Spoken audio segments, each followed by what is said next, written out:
Hello friends, welcome. Today we are going to understand what is cognitive load theory, and this pertains to cognitive science, which deals with the psychological processes of learning, memory and problem solving, and it has made major contributions to the education and training and on the effectiveness and efficiency of instructional strategies.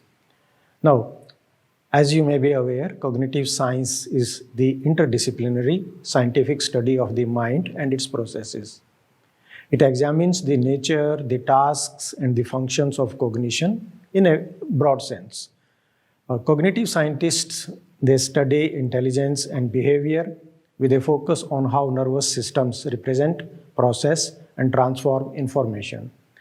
Mental faculties of concern to cognitive scientists include languages, perception, memory, attention, reasoning, and emotion. Now, to understand these faculties, cognitive scientists borrow from fields such as linguistics, psychology, artificial intelligence, philosophy, neuroscience, and anthropology, like that.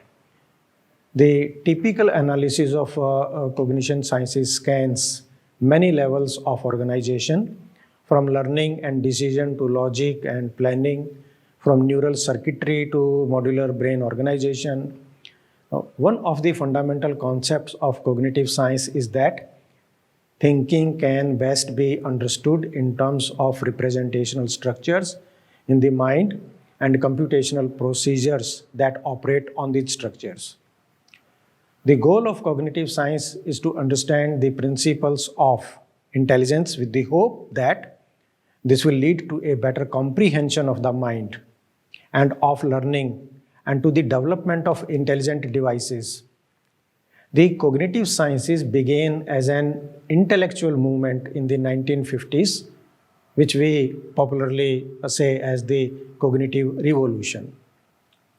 Now let us have an understanding of the principles of cognitive science in education. Principles of cognitive science hold the promise of helping children to study more effectively, yet they do not always make successful transitions from the lab to applied settings and have rarely been tested in such settings. For example, self-generation of answers to questions should help children to remember.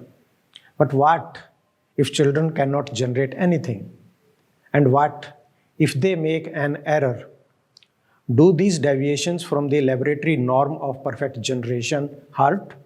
And if so, do they hurt enough that one should in practice spurn generation? Can feedback compensate, or are errors catastrophic? Now, let us see science of learning. The science of learning has made a considerable contribution to our understanding of the effective teaching and learning strategies. In this particular session, we focus on 6 specific cognitive strategies that have received robust support from decades of research: spaced practice, interleaving, retrieval practice, elaboration, concrete examples, and dual coding. Let us first understand what is spaced practice. The benefits of spaced, or popularly we call it as distributed practice, to learning are arguably one of the strongest contributions that cognitive psychology has made to education. The effect is simple. The same amount of repeated studying of the same information spaced out over time will lead to greater retention of that information in the longer run. And compared with repeated studying of the same information for same amount of time in one study session, the benefits of distributed practice were first empirically demonstrated in the 19th century as part of his extensive investigation on his own memory. Ebbinghaus, born in 1885, found that he spaced out repetitions across 3 days. He could almost halve the number of repetitions necessary to learn a series of 12 syllables in 1 day. He thus concluded that a suitable distribution of repetitions over a space of time is decidedly more advantageous than the messing of them at a single time. Let us see an example of spaced practice. Teachers can introduce spacing to their children in two broad ways. One involves creating opportunities to revisit information throughout the semester or even future semesters. This does not involve some upfront planning and can be difficult to achieve given time constraints and the need to cover a set curriculum. However, spacing can be achieved with no great costs if teachers set aside a few minutes per class to review information from previous lessons. The second method involves putting the onus to space on the students themselves. Of course, this would work best with older students, high school or above, because spacing requires advanced planning. Therefore, it is crucial that the teacher helps students plan their studying. For example, teachers could suggest that students schedule study sessions on days that alternate with the days on which a particular class meets. For example, schedule review sessions for Tuesday and Thursday when the class meets Monday and Wednesday. So, for a complete weekly spaced practice schedule that can be adopted. It is important to note that the spacing effect refers to information that is repeated multiple times, rather than the idea of studying different material in one long session versus spaced out in small study sessions over time. However, for teachers and particularly for students, planning a study schedule, the subtle difference between the two situations, that is spacing out re-study opportunities versus spacing out studying of different information over time, it may be lost. The another practice is interleaving. And as another scheduling technique that has been shown to increase learning, it occurs when different ideas or problems are tackled in a sequence, as opposed to the more common method of attempting multiple versions of same problem in a given study session. And this is known as blocking. Interleaving as a principle can be applied in many different ways. One such way involves interleaving different types of problems during learning, which is particularly applicable to subjects such as mathematics or physics. And for example, in a study with college students, Rohrer and Taylor, two researchers, they found that shuffling mathematical problems that involved calculating the volume of different shapes resulted in better test performance 1 week later than when students answered multiple problems about the same type of shape in a row. And this pattern of results has also been replicated with younger students. For example, 7th grade students learning to solve graph or slope problems. So the proposed explanation for the benefit of interleaving is that switching between different problem types allowed students to acquire the ability to choose the right method for solving different types of problems, rather than learning only the method itself and not when to apply it. Another practice is named as retrieval practice. Now, while tests are more often used in educational settings for assessment, a lesser known benefit of the tests is that they actually improve memory of the tested information. If we think of our memories as a library of information, then it may seem surprising that retrieval, which happens when we take a test, improves memory. However, we know from a century of research that retrieving knowledge actually strengthens it. How does retrieval practice help memory? No. If you bring information to mind without actually producing it, this is called as convert retrieval. You remember the information just as well if you overtly produced the retrieved information, and this is overt retrieval. If a student reads a sentence and then immediately covers the sentence and recites it loud, they are likely not retrieving the information, but rather just keeping the information in their working memory long enough to recite it again. Thus, it is important to balance success of retrieval with overall difficulty in retrieving the information. If initial retrieval is success the low, then feedback can help improve the overall benefit of practicing retrieval. And in addition to the fact that bringing information to mind directly improves memory from that information, engaging in retrieval practice can produce indirect benefits as well. Practicing retrieval is a powerful way to improve meaningful learning of information, and it is relatively easy to implement in the classroom. For example, requiring students to practice retrieval can be as simple as asking students to put their class materials away and try to write out everything they know about a topic. Retrieval-based learning strategies are also flexible. Instructors can give students practice tests, for example, short answer or multiple choice. They can provide open-ended prompts to the students to recall information or ask their students to create concept maps from memory. Now let us understand about elaboration. It involves connecting new information to pre-existing knowledge. One possible instantaneous of elaboration is thinking about information on a deeper level.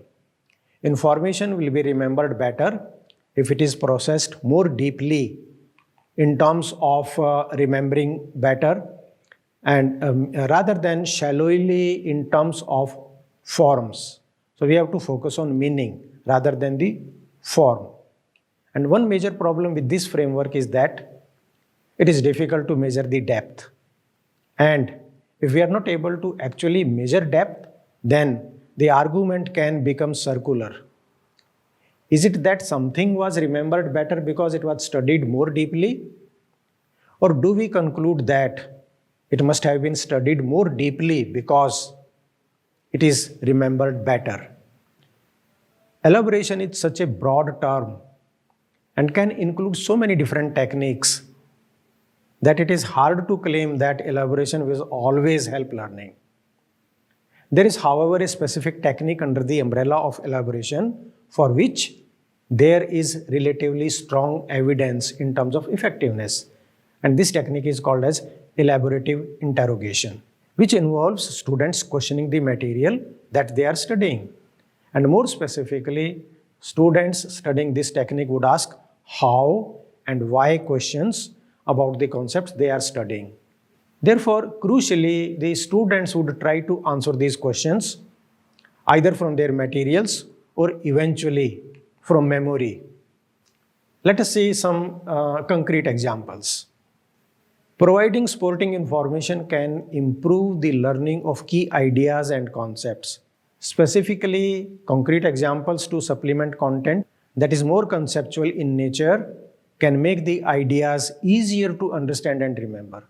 Concrete examples can provide several advantages to the learning process, like in the form they can concisely convey information, they can provide students with more concrete information that is easier to remember, and they can take advantage of the superior memorability of pictures relative to the words. One concern using concrete examples is that students might only remember the examples if, especially, they are particularly memorable, such as fun or gimmicky examples, and then will not be able to transfer their understanding from one example to another or more broadly to the abstract concept. Now, you may recall the famous adage of a picture is worth 1,000 words. And indeed, it is well understood that more information can be conveyed through a simple illustration than through several paragraphs of text. Illustrations can be particularly helpful when the described concept involves several parts or steps and is intended for individuals with low prior knowledge. So here we see that how information can flow through neurons and synapses in the photograph shown in the graphics. In addition to being able to convey information more succinctly, pictures are also more memorable than words. In the memory literature, this is referred to as picture superiority effect. And dual coding theory was developed in part to explain this effect. Now, dual coding follows from the notion of text being accompanied by complementary visual information to enhance learning. So, basis these factors, we now understand about cognitive load theory. Cognitive load theory describes learning structures in terms of an information processing system involving long-term memory and thereby associating indirectly with working memory. To understand this, first we have to know what working memory is. Working memory performs the intellectual tasks associated with consciousness. However, it is extremely limited in both capacity and duration. The uniqueness of the working memory is that information may only be stored in the long-term memory after first being attempted to and processed by working memory. Long-term memory effectively stores all our knowledge and skills on a permanent basis. There are certain limitations, but the limitations of working memory under some conditions, they impede learning. Cognitive load theory came into the field of education in the early 1980s. The basic principle of cognitive load theory is that the quality of instructional design is directly proportional to the consideration given to the role and limitations of the working memory. Hence, cognitive load theory has been used to develop several instructional strategies which have been demonstrated empirically to be superior to those used conventionally. Let us see what is cognitive development. Cognitive development is considered as the development of mental processes like thinking, learning, remembering, problem solving, etc. These are different from other psychological constructs like emotions, friendship, or personal traits. These cognitive processes change with age and experience, and you would agree to the fact that no one single instructional technique can work well for all students at all grade levels. Certain instructional techniques are more beneficial to some students than others. And the educationists and researchers, they have advised that we must not teach a topic to undergraduate students in the same way as we would teach it to postgraduate students. Therefore, it is pertinent here that the instruction has to be designed based on the needs of different groups of students. And appropriate instructional design helps a teacher to become more flexible and enables the teacher to help in problem solving. This leads us to instructional psychology. To understand the concept of instructional psychology, we need to understand the learning theories. Learning theories have evolved from behaviorism, where objectives and reinforcement techniques are used to focus the learning effort, to cognitivism, where information processing occurs within the brain-based inputs, and to constructivism, where a learner creates his or her own meaning. This meaning further depends on the learner's interactions with people, presence at a place, or adoption of a thing in terms of social context. The theories have significant value in instructional psychology. Instructional psychology is usually referred to as the theory and principles derived from the application of psychological principles in the improvement of instruction, or that results when the psychologists conduct research on various forms of instruction. Now let us think what is instructional design and how it is applicable to instructional psychology. Instructional design can be considered as the systematic process of translating general principles of learning and instruction into plans for instructional materials and learning.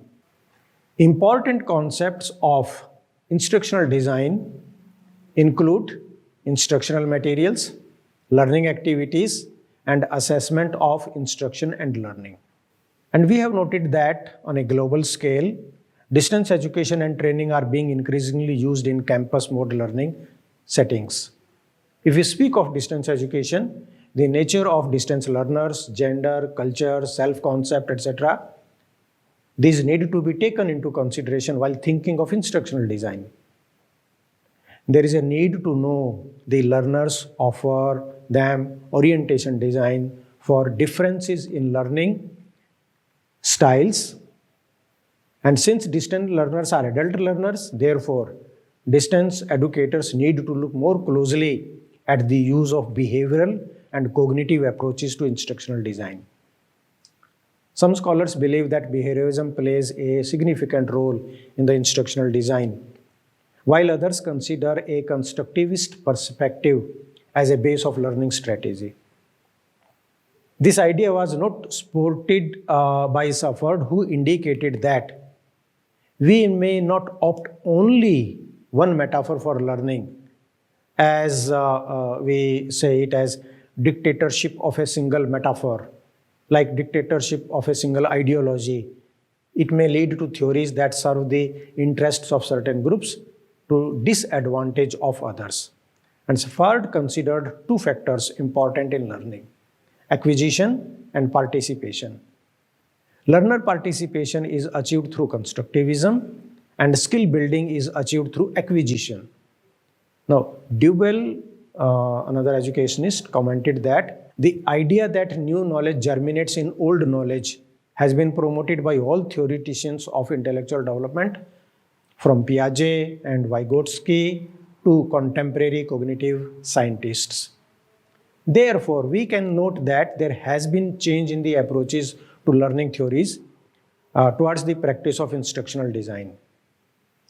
Although it seems that cognitive theory is the dominant theory in instructional design, the instructional strategies adopted by behaviorists are also used by cognitivists. Behaviorists prefer learners to decide a starting point for instruction, while cognitivists expect the learners to decide their predisposition to learning. So let us have a look at the cognitive teaching model. This cognitive approach is the basic approach to the learning, and by studying the structures of thinking and remembering, the cognitive approach to learning tries to understand an individual's thought process. Now, Driscoll said that the cognitive approach refers to all the processes by which sensory input is transformed, reduced, elaborated, stored, recovered, and used. This includes hypothetical stages or aspects such as sensation, perception, imagery, retention, recall, problem solving, and thinking. The basic cognitive information processing model is therefore concerned with mental operations and related to how an individual perceives and remembers events and information as to how it was explained initially to the learner. Thus, the cognitive theory states that learning is a process that is dictated by the student's previous experiences and how the information is presented to the student. There are some implications for designing instruction as per the cognitive teaching model. Like we consider that the student's information knowledge is the base, and this is because new materials is learned with ease when it is related to what is known to the learner initially. Then we know that the student's current mindset needs to be identified. The errors committed by the student and the misconceptions prevailing in the student mind should be viewed as a source of information to know about their mental makeup. Then there is another factor here, that since thinking aloud activities help to uncover current models, they should be used. Hands-on experiences should be used, besides explicitly teaching problem-solving strategies. And this is because when students learn from observation, certain minute details may be missed, but they remember it better when they do a task activity themselves. Processes, structures, and decisions, they develop conceptual understanding, and this is quite a focus area. There are certain prerequisites for cognitive strategies. An understanding of the prerequisites for cognitive strategies of learning has its own implications which affect the effective development of mental abilities, which are thinking, remembering, or deducing. And suppose a learner wants to remember a list of items. An effective cognitive strategy that the learner can adopt is to create a different mental image for each item and link them. To accomplish this, the learners needs to have a prerequisite of ability to have visual images. Let us consider another example. Suppose a learner wants to solve a complex mathematical problem.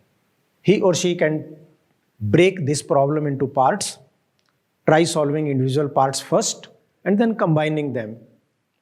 This strategy involves the prerequisite of the ability to divide a verbally described situation into parts. An important factor here is the level of the innate ability of the learner, which is developed through maturation, and how much they have learned. Now, Piaget, a great psychologist, gave more significance to maturation, whereas Gagne considered effective strategies as generalizations from learned intellectual skills. Let us see the relationship between cognition and learning achievement. During our lifetime, we keep learning. This learning includes learning of motor skills like eating with a fork, tying shoelaces, writing letters of alphabet in childhood, to acquiring information like adding new words to our vocabulary, to make patterns and relationships between different pieces of knowledge, etc. And besides, learning in our mother tongue creates less pressure than studying in a foreign language. This is because while studying in a foreign language, the brain must work to translate the language besides trying to grasp the new information. Cognition also facilitates in understanding how, prior to the occurrence of information loss, individual units of information can be retained in the short-term memory. Therefore, teaching models must be applied in such a way that helps students to retain the information which has been presented to them in the classroom. And this can be achieved by various means, like by maximizing the opportunities the learners have to practice the recently learned content, by encouraging elaborative encoding of the information and knowledge, for example, by pondering over why, how, when of the content. And it has been found that the memory can be improved when such teaching environments are created, which leads to higher emotional responses of the part of learners.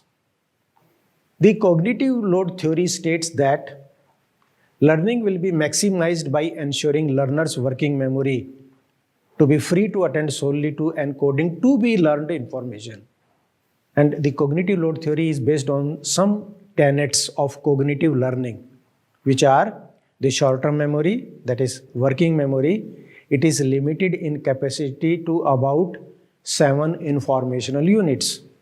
And long-term memory is unlimited in capacity, and it is where all the information and knowledge is stored. And knowledge is stored in the long-term memory as schemas or schemata. And these schemas, no matter how large or complex, they are treated as a single entity in the working memory. And this is interesting that these schemas, they can be automated.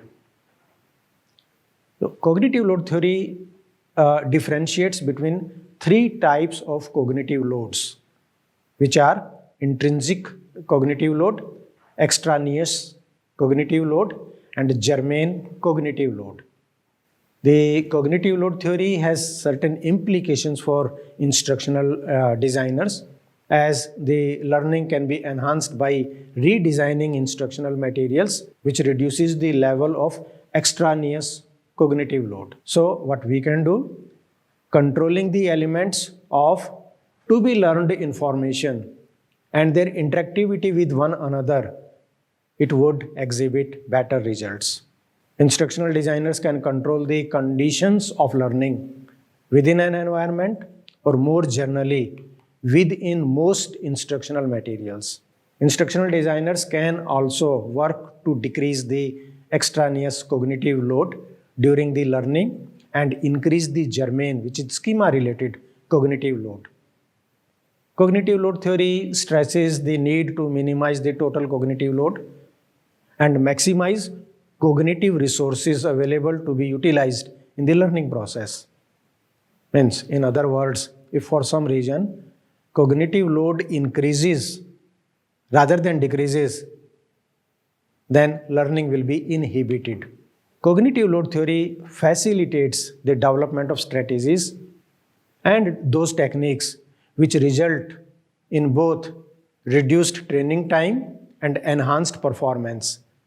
And this is of vital importance to education and training industries. The cognitive load theory, it also has its applicability to subjects that focus on problem-solving skills. For example, mathematics, physics, chemistry, computer science, and hence are inbuilt in the instructional process of these subjects. So thank you very much.